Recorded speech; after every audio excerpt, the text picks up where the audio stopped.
بسم اللہ الرحمن الرحیم۔ شعور و آگاہی سلسلے میں آج پاکستان کے سادہ اور لکیر کے فقیر عوام کو یہ سمجھانے کی کوشش کی جائے گی کہ شب برات کی کوئی حقیقت ہے ہی نہیں، لیکن ہم لوگ بدقسمتی سے میڈیا، سوشل میڈیا اور ہر چیز پہ ایک ہم لوگوں نے طوفان برپا کیا ہوا ہے۔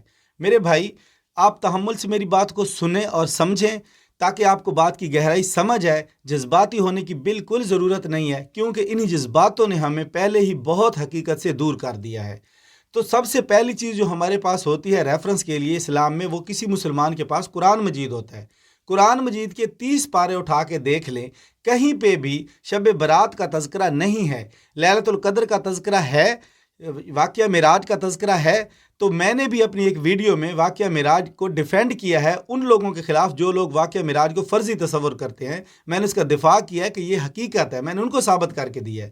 تو اسی طرح اب جو اپنے لوگ یہ سمجھتے ہیں کہ شب برات بھی اسی طرح حقیقت ہے، تو یہ لوگ غلط سمجھتے ہیں۔ شب برات کا پورے 30 پاروں میں کہیں کوئی تذکرہ نہیں ہے۔ زبردستی جوڑ لیں تو وہ جوڑ لیں، وہ ان کی مرضی ہے، لیکن حقیقت میں نہیں ہے۔ اس کے بعد جو دوسری چیز ہمارے پاس اسلام میں ہے وہ ہوتی ہے سنت۔ اب سنت جو ہے حضور صلی اللہ علیہ وسلم کا قول و فعل کا نام ہے۔ آپ کے قول و فعل میں کہیں بھی اس چیز کا ثبوت نہیں ہے کہ شب برات آپ نے منائی ہو۔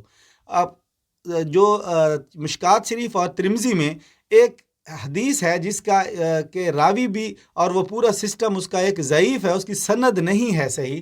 جو لکھنے والے ہیں ان کے امام ترمذی، خود انہوں نے اس کو ضعیف قرار دیا ہے۔ اس کا ایک سہارا لیا جاتا ہے شب برات کی اہمیت بتانے کے لیے، اور اس کو پتہ نہیں کیا سے کیا بنا دیا جاتا ہے۔ تو میں آپ کو اس حدیث کی حقیقت بھی بتا دیتا ہوں کہ اس حدیث کی اصل حقیقت ہے کیا۔ وہ اس کے ضعیف ہونے کے میں 2 ثبوت آپ کو بتا دیتا ہوں۔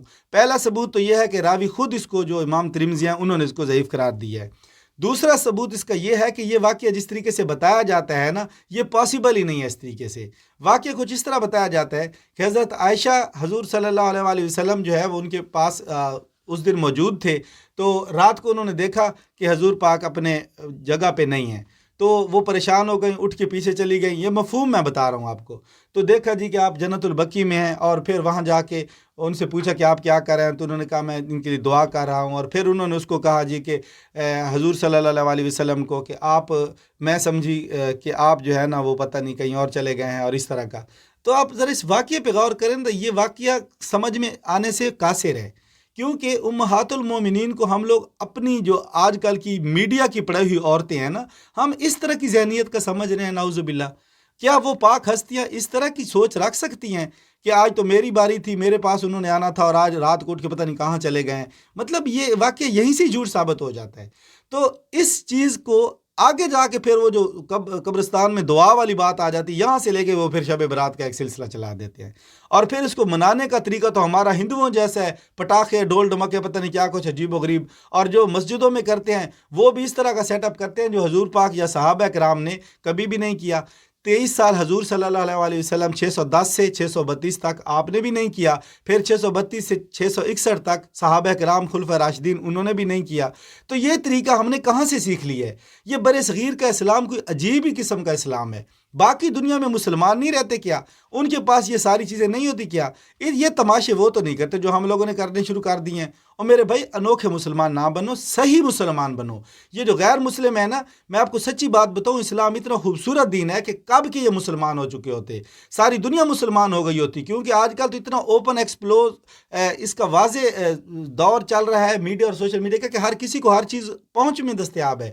تو لوگ جو اسلام قبول نہیں کر رہے، اس کی وجہ یہی ہے کہ آپ لوگوں کے جو کرتوت ہے مسلمانوں کے، وہ اس طرح کے ہیں، اس طرح کی فرضی چیزیں کہ وہ ایک مذہب بن جاتا ہے۔ وہ صرف مانو جو باتیں حقیقت ہیں، جو حقیقت نہیں ہے ان کو زبردستی اسلام میں شامل نہ کرو۔ یہ مذاق بن رہا ہے اسلام کا، اور اسلام کا مذاق کا مطلب ہے کہ آپ اسلام کو نقصان پہنچا رہے ہیں۔